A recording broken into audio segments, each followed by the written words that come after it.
Signature Development says following a comprehensive engineering and structural review, the historic bridge along Highway 2 will be demolished. The bridge was determined to be structurally unsafe and economically unfeasible to preserve. Bridge documentarian Scott Warniak says he understands why it needs to be taken down, but he's sad to see a part of Saskatchewan history get erased. When I was up there filming it a couple of weeks ago, I went, boy, this isn't looking too good. And then I understand that if it's not safe, and it would cost an insane amount of money to refurbish it to make it safe and bring it up to code. And I get it. At the same time, I was really sad. Signature Development says it will put up a commemorative monument at the location of the old bridge. The city of Prince Albert is expanding availability for fall aquatic programs. Around 1,750 program spaces will open for swimming lessons and leadership and lifeguard certification courses this fall from September to December. The city says the expanded schedule reflects the strong demand for aquatic programs and swimming lessons for all ages. About 845 spaces will open for September and October. They'll be available to view online starting tomorrow, with registration beginning August 19th for residents and August 26th for non-residents. Program information can be found at citypa.ca/swimming. The Saskatchewan Public Safety Agency is urging residents to be fire safe after what appears to be human-caused fires over the last week. The SPSA says 5 of the 6 new fires this week are suspected to be caused by humans. 4 of those fires are already out. The SPSA is reminding residents to take precautions, especially in dry or forest areas. In its recent update, the SPSA says there are 19 wildfires in our province with no fires of note. Environment Canada is making changes to its severe weather alert notifications. When we identify a thunderstorm that has reached severe criteria threshold or a tornado, we are able to just highlight that particular thunderstorm or tornado, and then we can draw basically an area of around that thunderstorm and its projected path. The alert can be sent to phones in a more specific area, cutting down on what it calls alert fatigue by lowering the number of weather alerts people receive. It will focus alerts to the specific area forecasters think will be affected by the weather system, rather than broad warnings across large regions. Alerts like heat warnings and thunderstorm watches would still cover large areas, but severe thunderstorms and tornado warnings would fall under the new system.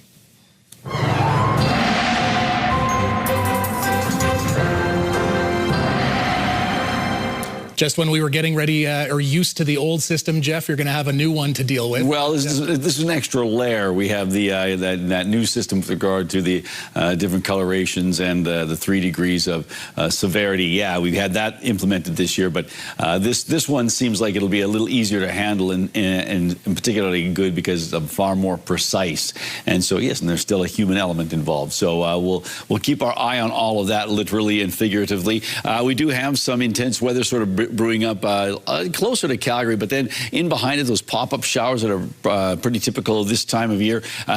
Pretty much right across Canada, the potential for thunderstorms is there, but then a few areas, southwestern Ontario, parts of the Quebec and the Maritimes, and a little bit of Alberta, those where the more severe storms could be. So right now, unsettled conditions for a lot of Canada, and we'll talk about how that relates locally in a bit. A group of Saskatoon residents is working towards securing a referendum on the $1.2 billion downtown event and entertainment district. Former operator of what is now SaskTel Centre, Ken Wood, and other Saskatoon residents are launching a vote on deed.ca. Wood says it's not an official referendum. Instead, it's a way to gauge interest before launching an official campaign. He says an official referendum would need signatures from 10% of the city's eligible voting population, and the petition would have to be filed within 90 days of the first signature. Whatever one's position on the proposed project, a public expenditure and commitment of this magnitude deserves the direct consent of Saskatoon taxpayers. CTV has reached out to the mayor's office for comment. We'll have more on that at 6. Saskatoon City Council is set to vote on ending a stream of public funding for art installations. It comes after the city spent nearly $300,000 on 3 boulder sculptures, which have led to criticism from community members. These boulders were part of the $37 million budget to revamp the landfill and add the material recovery center. But once they were installed in June, the city was criticized about its use of public funds. In response, a motion will go before a committee tomorrow to eliminate the provision that up to 1% of certain projects' budget be allocated for art. After a string of thefts and vandalism at a City of Saskatoon garden allotment, gardeners are calling for the city to take action. Gardeners at the Gladstone Crescent location say theft has been a long-running issue, but recently has become increasingly difficult. The garden doesn't have a fence or security cameras, and they're hoping the city will implement some form of security feature to keep out vandals and thieves. We have people that are coming and destroying that sense of community. They're taking something that doesn't belong to them, which is theft, and it becomes vandalism when entire fences are ripped out and taken along with them, when entire crops of tomatoes or corn are entirely taken away, and those are like entire summers of labor and love from many people here who are seniors. CTV has reached out to the City of Saskatoon for a response. Residents in a Saskatoon neighborhood are frustrated with the level of graffiti, but the city says reports are consistent with other years. Residents have noticed this graffiti near 8th Street in Saskatoon earlier in the summer. It covers a large wall in Briarwood.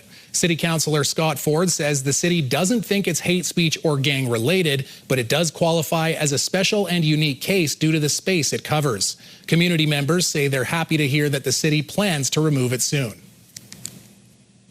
We rely on the public to put in graffiti, and this is where, when these tags are redone, continue to put them in, because then, it could be duplicates, they may not be.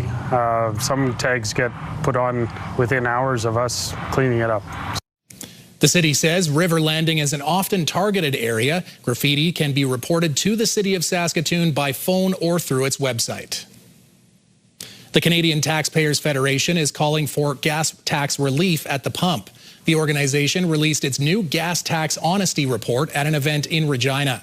The CTF is calling for the federal government to extend its temporary fuel tax relief and for the province to implement similar relief for the provincial gas tax. It says Saskatchewan charges more in gas tax than its provincial neighbours, with drivers here paying around 30 cents more per litre in federal and provincial taxes to fill up. The federal tax break is currently set to expire on Labor Day. When we come back, another edition of Indigenous Circle. Mick Favel previews a traditional flute class and the history behind the instrument.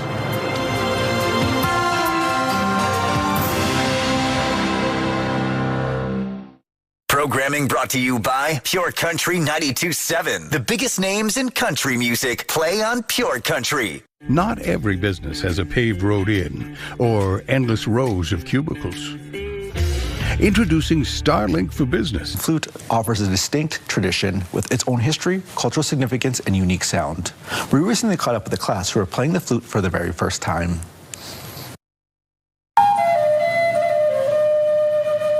For most of the day, this group of youth have been testing out their new flutes with the guidance of longtime flute player Dickie Uzichipi. The students are learning to make music. Uzichipi has been playing since he was 5 years old, learning different styles along the way. There's different styles of play. Like we have Naheo way, which is a Cree. We have the Dakota way of play. We have our tribes from the south, the Navajo, the Kiowa, Comanche, as well as the Navajo. I mean, everybody has their own style of play. The instruments are Native American flutes. Uzichipi is sharing some of the history passed down to him, saying the flute is of Navajo origin. It was then shared to other nations thanks to a traveling Navajo who left and headed north. For some time in Saskatchewan, there were only a small number of traditional flute players. Through survivors of IRS, those grandparents then gave those flutes to their grandchildren, and those grandchildren are started bringing it back. Like I'm one of those grandchildren. The Regina Indigenous Residential School Survivors Board, along with the Archdiocese of Regina, played a part in getting this flute workshop going. The class is meant to be an act of reconciliation and cultural revitalization. It shows that our culture did not disappear. It did not die. Like, we didn't go away. We didn't disappear. We're still here. and our culture's still alive, and it's being shared, and it's still there. Another 2-day workshop is scheduled for August at the Memoriatatin Center. If you have a story you would like to see in this segment, here's how to reach us. You can contact me by email, and you can also watch past episodes and segments of Indigenous Circle on our CTV Regina and CTV Saskatoon websites. Indigenous Circle is brought to you in part by Saskatchewan Indigenous Enterprise Foundation, growing the First Nation entrepreneurial spirit. Researchers are exploring a lesser-known crop with the potential to cut costs. Maria Saru has more on Kernza, a so-called wonder grain which could also help the environment. A lot of costs associated with planting a crop, so if you can get away with planting it once every 3 to 5 years, then you save those inputs. Research scientist Aaron Mills says wheat can cost up to $800 to plant per acre, but for Kernza, it's closer to $100. And it can also do double duty, producing both grain and forage for livestock. But there are trade-offs like lower returns, and the market is limited, making it a good fit for farmers looking for a rotational crop. It's not for everybody. What we try to do is add more tools to the toolbox for farmers. One of Kernza's biggest advantages may be below ground. Its roots stay in the soil year-round, storing carbon pulled from the atmosphere. And because it needs less fertilizer and fewer trips across the field, researchers say it can also cut greenhouse gas emissions. Not only can it survive in maritime conditions, but also western winters. So land isn't left bare between crops. I'm out west where this was prairie, and the great soils that we had were the result of having the permanent ground cover. So there are some maybe long-term benefits for all of us. He adds, Kernza is already being used to make artisan bread and brew beer, but there's potential for more. Researchers are now watching to see just how long Kernza can keep growing in the same field before it needs to be replanted.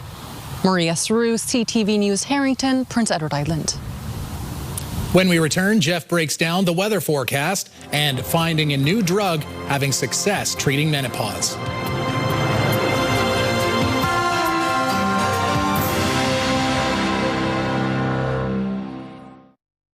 This program is brought to you in part by Bell, Canada's most reliable internet, a bar above the rest. The Rough Rider and Children's Hospital Foundation's lottery bonus deadline is next Friday. Win the Champions Edition bonus prize.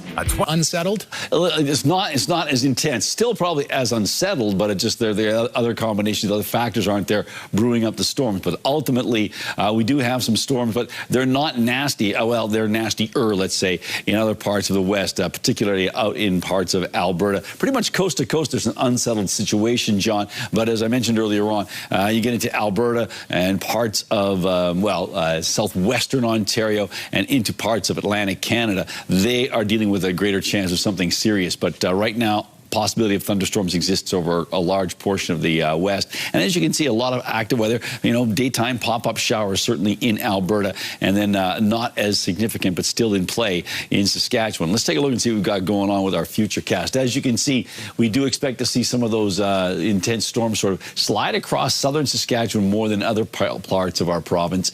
And then as you can see, all those pop-up showers right across the west and into Ontario. So yes, there's enough moisture out there and enough of a situation where we can see that popping up. What we're really hoping for is clear skies because the Perseid meteor showers are tonight. But right now it looks like we're dealing with showers in the Spiritwood area for this evening. 9 degrees for the overnight temperature, 12 in the Battlefords, 9 in Candle Lake, 10 in Birch Hills and Roster, Nipwood 10, Melfort also on the cool side, 9 degrees. And then as we take a look at tomorrow, well, we're out of the rainy area for most locations. That does not include the Battlefords, 21 degrees with a possibility of showers in the Battlefords on Wednesday. And then we've got ourselves mainly cloudy skies for Spiritwood, 18 mainly cloudy and 20 in Candle Lake, mainly cloudy and 21 in Birch Hills. Also 21 and mainly cloudy in Roster, and a similar situation in Nipwood and Melfort. Not quite as warm, but not particularly dropping off big time. Mainly cloudy and 20 degrees on a Wednesday. For Prince Albert and area, relatively clear skies for the Prince Albert area. So mainly clear clear. There'll be a few clouds out there, so you might have a very good chance of seeing some of the meteor showers tonight. Winds out of the northwest 15. They shift around a little bit, but not much of a wind at all. Northerly winds at 10 kilometers an hour. And then 21 degrees tomorrow with mainly cloudy skies. Winds out of the northwest at 20 kilometers an hour, so it picks up a little bit.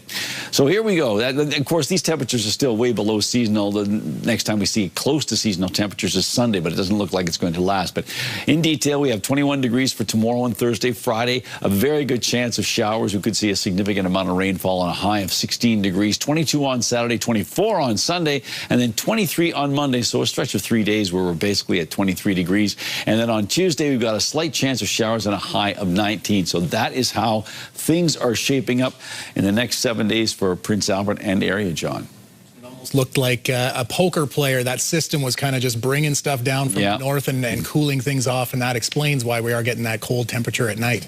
The cooler. There you go. All right, Jeff. Well, the Saskatoon Berries begin the East Final tonight on the road in Moose Jaw.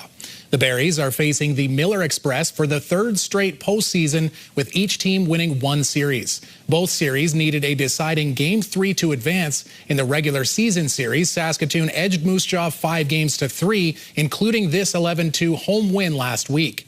Game 1 is tonight at Ross Wells Park in Moose Jaw, tomorrow night in Saskatoon at Kernza Field.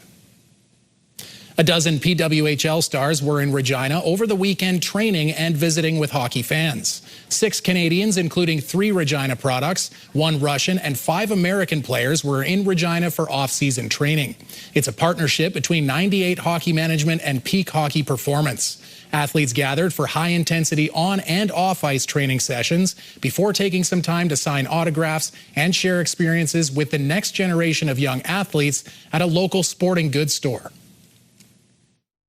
And I think even for me, for my personal experience, I feel like I do that with girls in the league already. Like, I feel like I'm 4 years old and I'm looking to them and I'm like, you're incredible. Like, and so they do that to us. But, you know, I think back to when I was 4 years old and I remember I met Cassie Campbell at the Doug Wickenheiser Arena here in Regina. And that was my moment where I was standing in line and I was so excited.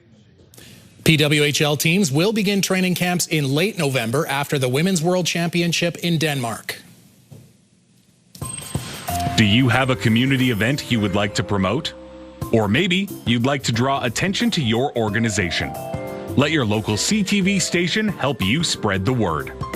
Contact us at 306-922-6020 or email panews@ctv.ca. You can appear on CTV Prince Albert's News at 5 and get your message to our viewers. CTV News with Chantel Saunders, weeknights at 6.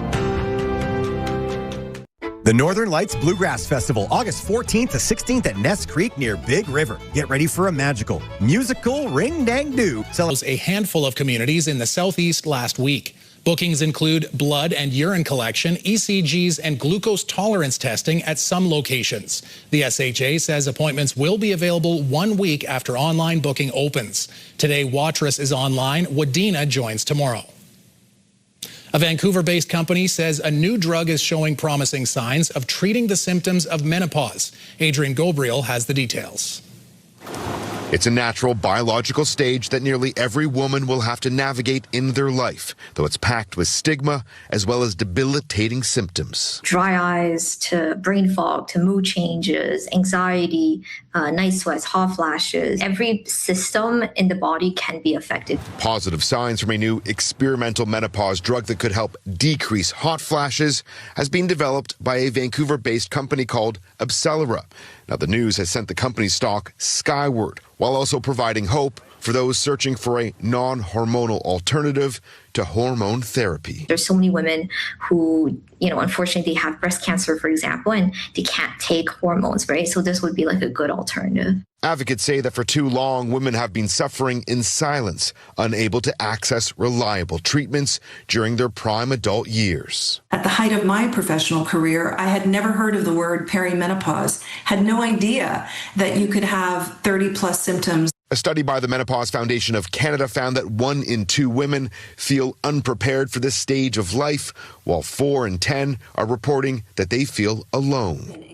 Janet Coe co-founded the foundation to help break down the taboo and to close the knowledge gap while working to improve treatment. For myself, it was a long and winding path to finding health and wellness, and I actually stepped away from an SVP role in my prime to really figure out what was happening to myself. A 2003 study on menopause and work in Canada estimates that the unmanaged symptoms of menopause cost the economy $3.5 billion per year. While healthcare providers and advocates say today's announcement of a new possible treatment is positive news, more research and funding is needed to support women across the country. An additional 12-week trial is expected for the new drug later this year. If approved, dosage would likely be a once-a-month self-injection. Adrian Gobriel, CTV News, Toronto. All right, Jeff, they say beauty is in the eye of the beholder, right? Is that what they say? They do. All right, well, in British Columbia, farmers gathered again this year to give away free ugly produce.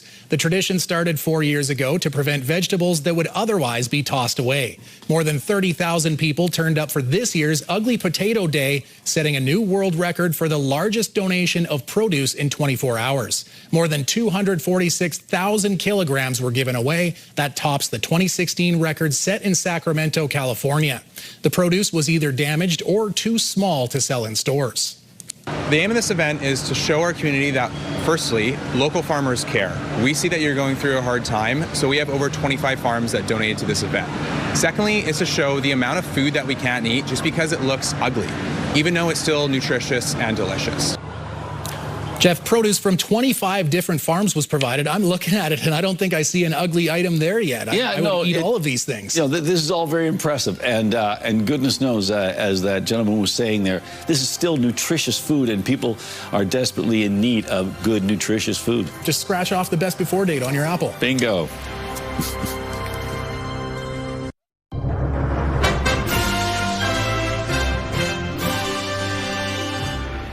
Hello and welcome. Here's what we have for you this Tuesday. Uncertain times as wildfires force 20,000 people from their homes.